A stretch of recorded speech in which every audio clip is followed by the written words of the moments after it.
masasabi ko naman po na matalino po akong tao. Hindi, wow. Hey! Hey! Kausap ko ang lahat ng mga hari ng mga bansa. Kapag namatay ako, dinideklara ko na, babalik ang kaluluwa ko, parurusahan ko na kayo.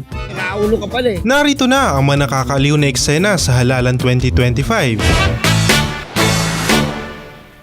Nangunguna sa ating listahan ang news anchor na si Noli De Castro, may pasaring patungkol sa muling pagtakbo ni Alice Guo. Ipanaman ni Go kung siya ay maghain pa ng kandidatura sa mga susunod na araw. Nagpapatrol Zian Ambrosio. Kapal ba? Kapal ba? Kapal ba? Napa-A ka na din ba? Dahil sa susunod nating eksena, bida si Martin Romualdez sa kakaibang version niya. Maraming salamat, Senator Bong Revilla, ang mahal kong kaibigan. Siya rin, hindi niya ako iniwan. Nung nakaraang bagyong Yolanda, hey! Hey! Okay, sabay. Yay! Yay! Angay mo, Andoy.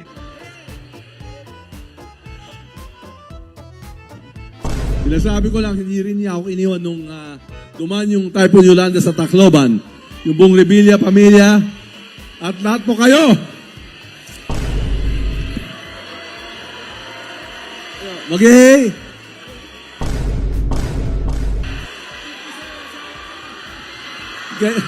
Ganyan na tayo.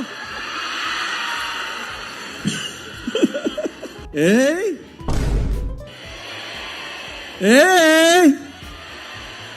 Daanan na lang natin sa ganito. Ako po si Martin Romualdez, leader ng House of Representatives. Maraming salamat, Bacoor! Mabuhay ang Cavite! Mabuhay ang Pilipinas! Hey!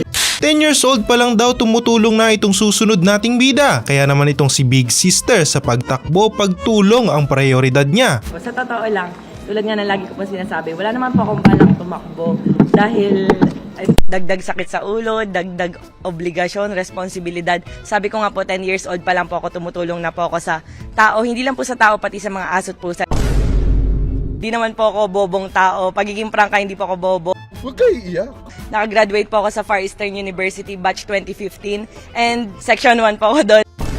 Yung content ko po na parang engot-engotan, tanga-tangahan, hindi po ganun yung Rosmar dahil masasabi ko naman po na matalino po akong tao. Hindi, wow. At hindi po doon nagtatapos yung pagiging politiko dahil unang-una po sa lahat, anin po ang katalinuhan sa law or kung ano pong yan, kung hindi ka naman po bukal sa pagtulong sa mga tao. Kung yung puso mo wala po talaga sa pagtulong, nonsense po yun para sa akin.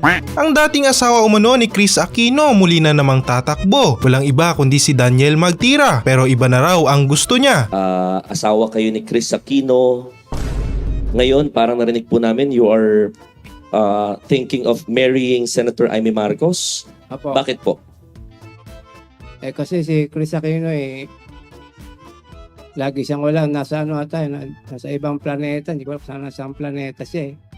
Kaya pakakasalan ko na lang si Amy Marcos. Isa rin sa plataforma di gobyerno ko ang magpirma sa recording contract. Huwag mong subukan. I need you in my life.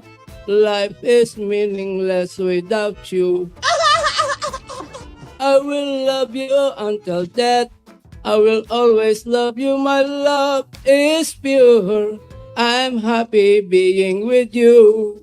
Kakaiba naman ang amats nitong susunod nating bida. May pagbabanta at paghihigante kung sakaling hindi siya ang mapipili. Magandang hapon po sa inyong lahat. Ikatlong beses ko na itong pagtakbo, senador ng ating bansa. Huwag kayo iiyak. Ma'am, kung sakali pong hindi kayo ulit papayagan, kung sakali lang naman, ano Very pong susunod po? Very good question, sir. Kapag hindi ako pinatakbong senador ng COMELEC, lahat ng mga taong involved na ako ay i-disqualified sa pagiging mahirap, ay isinusumpa ko ang mga taong yon at idideklara ko na pinakawalan kayong kwenta. Daddy, chill. Emotional lang, ma'am.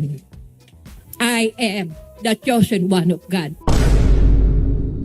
Kapag namatay ako, dinideklara ko na. Babalik ang kaluluwa ko. Parurusahan ko na kayo.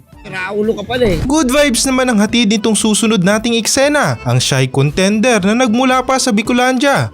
Hello, Bicolandia. Maray na agas sa gabos. Hello, Manila. Good morning. I, Janice Malinog Padilla, running for senator. Janice, bakit first time mo tumakbo o tumakbo ka na dati? No, first time. Oo, bakit mo naisip na tumakbo and senado pa?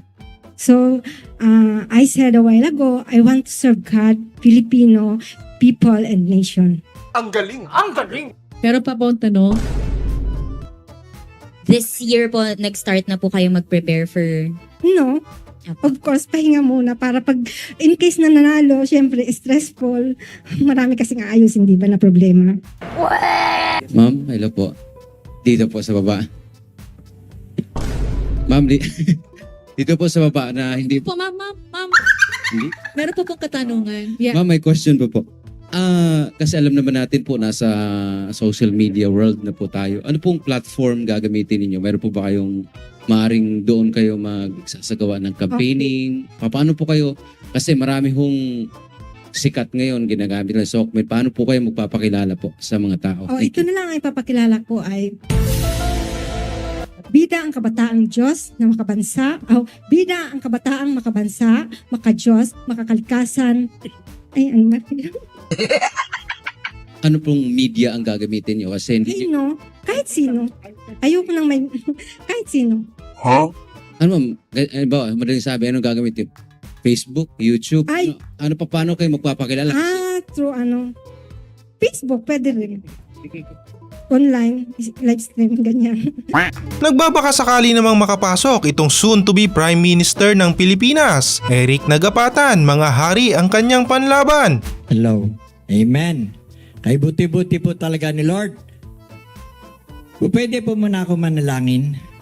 Ako po pala si Minister Eric Aboy Nagapatan, soon sa Prime Minister of our government. Sapagkat kausap ko ang lahat ng mga hari ng mga bansa. By this 2025, wala na pong bibili ng bigas. I want... Your 2 minutes is... Amen. Sir Eric, ano pong profession po ninyo? So actually, I'm a building contractor. I was graduate in Pennsylvania. Wow! Pinag-aral ko pa rin yung sarili ko sa ibang bansa. Doon ako nag-take ng board exam as a general building contractor sa engineering. Ako lang po isang Pilipino nakapasa doon.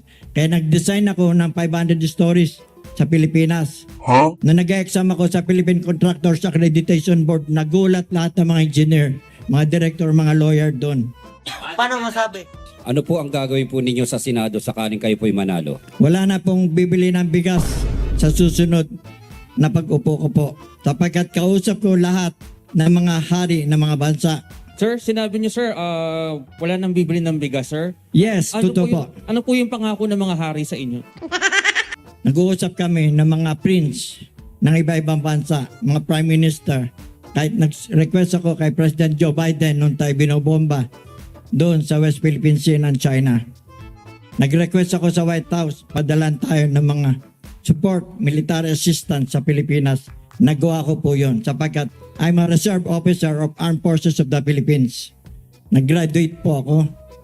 Nag-aral ako sa UP as Sunday Soldier Rangers, Rainbow Ranger. Sir, excuse me Diba? po. Time is up na po. Diba? For 8 minutes. Diba? Thank you po. Thank you. Amen. Amen. Thank you po.